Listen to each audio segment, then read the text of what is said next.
The sponsor of today's video is WeBull. Simply use the link down below my description box, deposit any amount of money, and we each get 5 stocks. It's that simple, and by the way, it's limited time, so get on it. Use that link. Enjoy. Now let's get into the video. We had another rough day in the stock market today, guys. We had the S&P and the NASDAQ down 1.1% each. We had the Dow down 1.2%, the Russell down 1.6%, and the VIX went up over 6%. And I believe earlier in the pre-market, the VIX was up 20%, something crazy. So we have to break it down. We have to go over some stocks, some earnings, some charts, my thoughts on the markets, and why overall the markets are selling now. So sit back, relax, hit the like button, subscribe, check out my Patreon if you guys want all my buys, sells, call outs, morning update videos, plus more. All of that's on Patreon, link down below. And with that being said, let's get right into the video. So like I said, guys, volatility was going crazy in the morning, and then as the day went on, volatility died down a bit, and we still went up 6% on the VIX, which still is a pretty decent pop. And you guys can see on the intraday chart, let me show you here on SPY, and you'll understand why volatility died down. Take a look. SPY was trading at 455 in the pre-market, and then we opened up at about 454, roughly 455, and then we saw that sell-off down to about 451. That was at 11:30 a.m. here on the East Coast. And then as the markets kind of got a bit oversold, the sell-off got exhausted, right? That is when we saw the snapback in SPY and in Triple Q for that matter, right? You guys can see Triple Q snapback, and that is when the VIX really took a hit from being up 15-20% to closing up around 6%, which still, don't get me wrong, that's a big pop in the VIX on the day, but volatility still died down in a big way throughout the day. And pulling up SPY again, take a look at this, guys. On the 4-hour chart, what I'm seeing here is we're holding this channel. Take a look here. You guys can see, we know at this point we hit all-time highs last week on Thursday, and now we've sold off a good chunk from there, about $20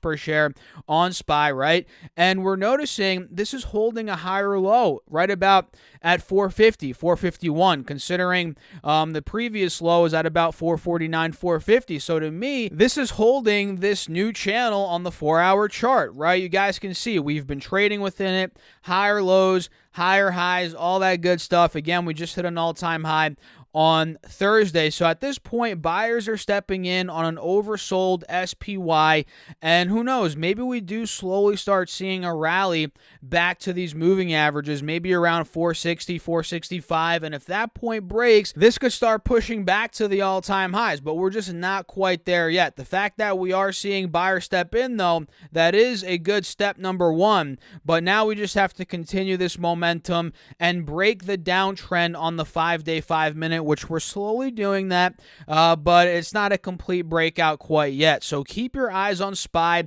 If it starts gaining some steam above 460 again, that's going to be a very good sign for the bulls. And for Triple Q, let's pop that up. Triple Q, you guys can see, is it's actually trading under the channel that we drew. I think this was in the pre-market. It's trading under this channel, and this actually took the low out from earlier in December. If you guys remember, the low from early December for Triple Q was at around 378, 379, and today on the intraday chart, you can see we actually got to 377, which again, we took that low out, and now we're trading under this channel on the 4 hours. So if you're a bull when it comes to Triple Q, you want this to break back into the channel, right? We need to see it break back above 383 to 385, and at that point, we might be, we might be in store for a reversal, maybe back up to 390, 395, but we're just not quite there yet. And you guys know at this point, Omicron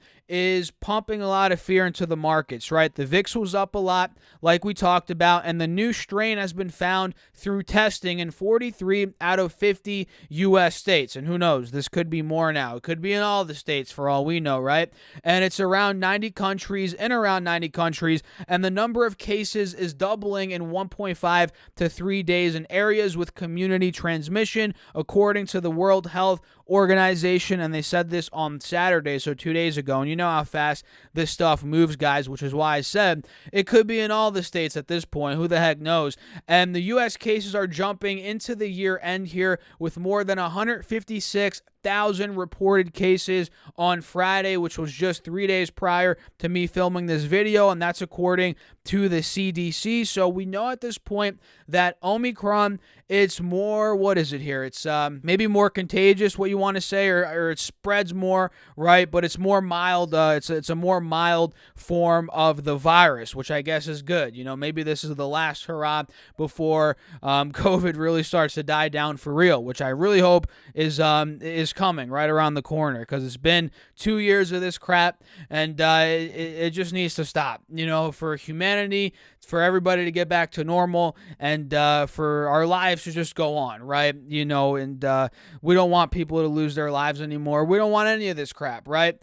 So hopefully, I'm really hoping, guys, this stuff dies down, but at this point, it's not. It's going up, and we have to see how it plays out, and that's kind of why the markets are very nervous. They're very uncertain, and that's why we saw the VIX up, markets down, and they closed down. So what do you guys think? Drop me a comment down below in the comment section. I personally expect more volatility, at least for the next week or two. And again, I'd love to know your thoughts. Drop me a comment. Make sure to hit the like button. And now let's talk about some stocks. Nike reported today in the aftermarket hours, or aftermarket session, right?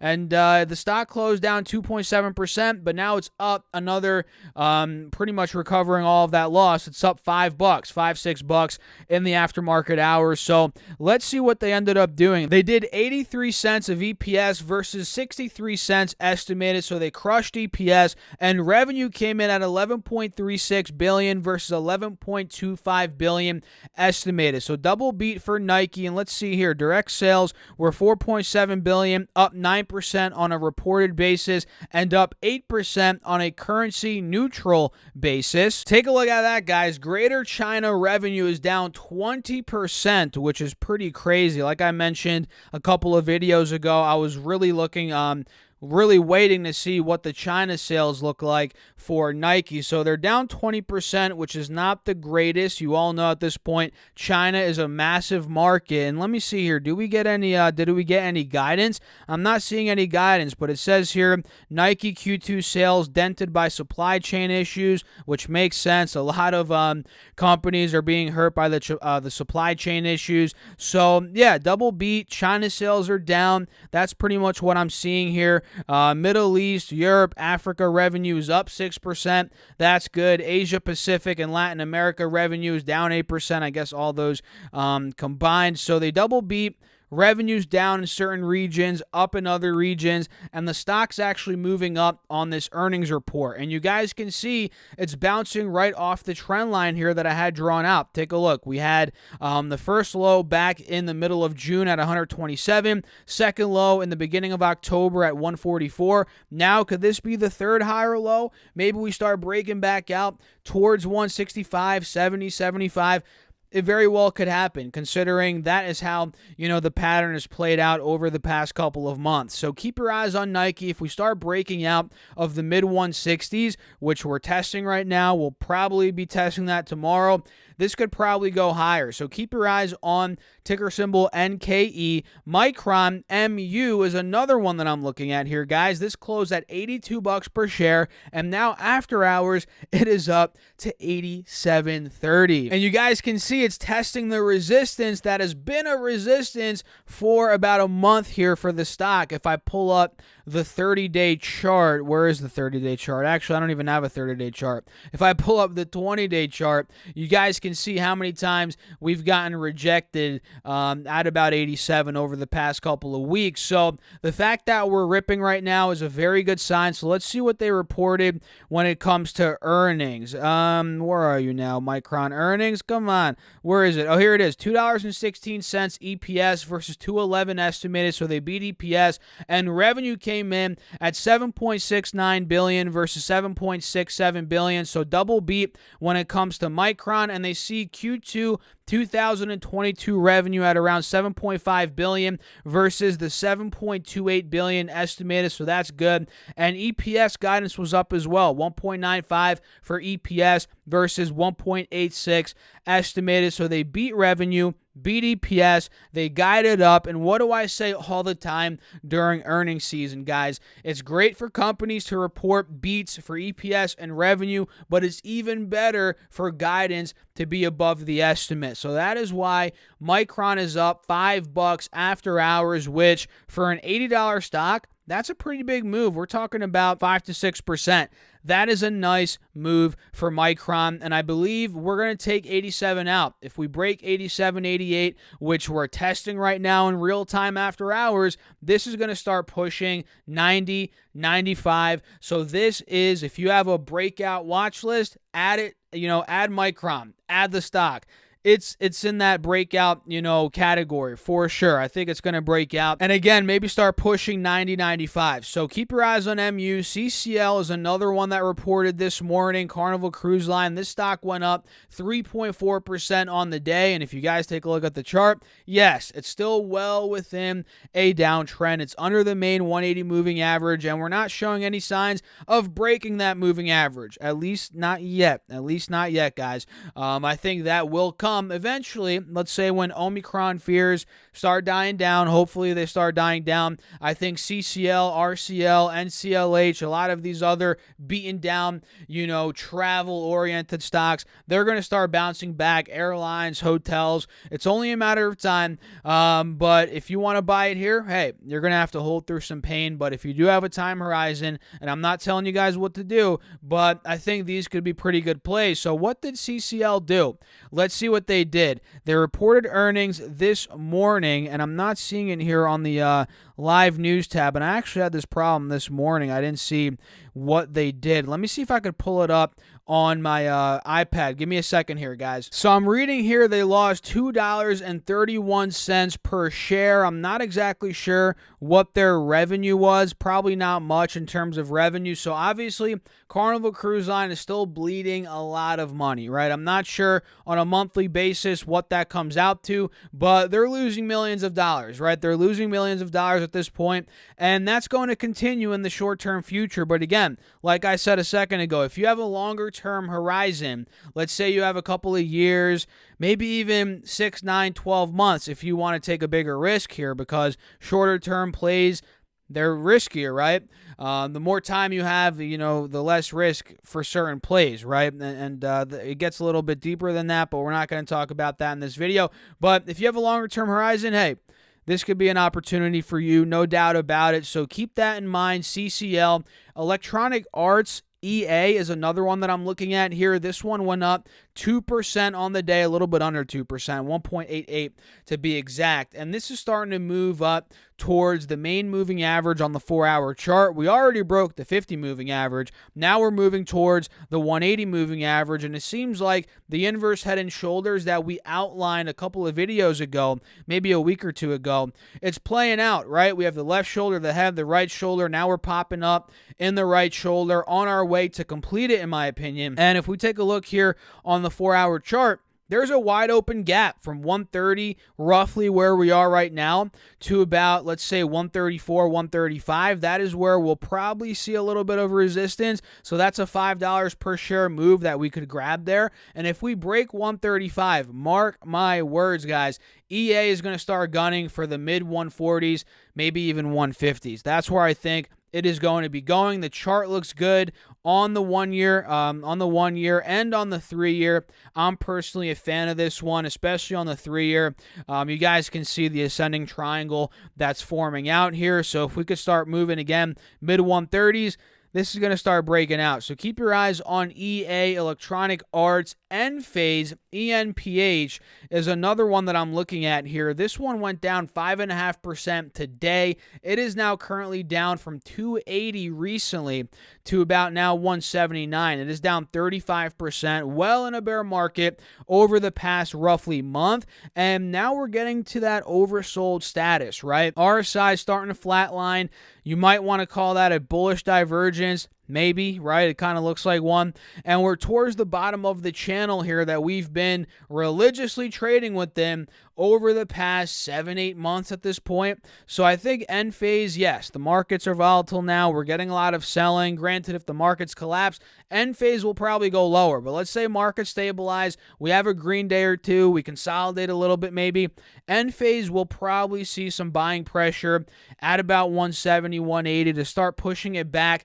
Let's say 200, 210, maybe 220 right by the moving averages. So keep that in mind. This is in the category of, if I had a watch list for this, if I broke it down, relief rally plays, breakout plays, I would put Enphase in the relief rally phase, or not phase, watch list, because that's what I think it's due for. We're getting volume to kick up again. RSI is starting to turn around. We're oversold.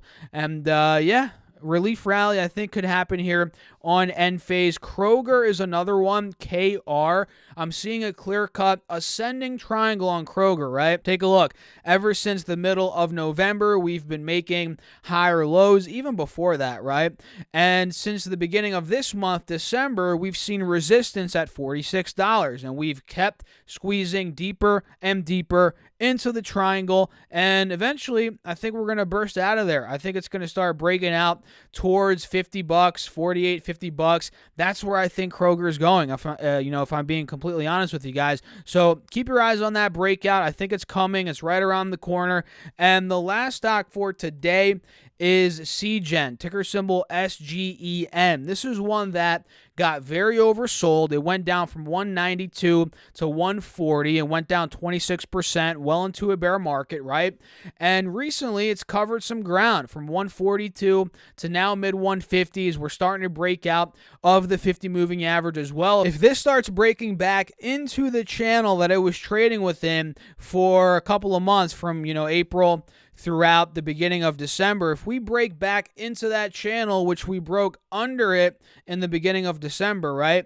Let's say we start breaking 160 again. This could start making a move back 185, 190, which is towards the bottom, or rather the top of the channel, right? So keep your eyes on Cgen. I think a move is coming here, if we break the moving averages and back into the channel. So overall, that's it, guys. Nike, Micron, CCL, EA, Enphase, Kroger, and Cgen. Those are 7 stocks that I'm looking at now. And I expect more volatility in the markets. Omicron is it's not that crazy like the Delta, in my opinion, but it's causing uncertainty, which leads to more volatility, right? So keep your eyes on those stocks. I'd love to know your thoughts on everything. Leave me a comment down below. Make sure to hit the like button, subscribe, and check out my Patreon. Again, if you guys want all my buys, sells, call outs, morning update videos, more access to me throughout the day, and let me tell you, I've been making some moves in these markets. Check out my Patreon. It's linked down below, or you guys can go to StockSurfS.com/Patreon. And don't forget to also get your 5 stocks from WeBull. Use my link, deposit any amount of money. We each get 5 stocks, and you can get $50 from M1 Finance. Use my link, deposit 100 with them,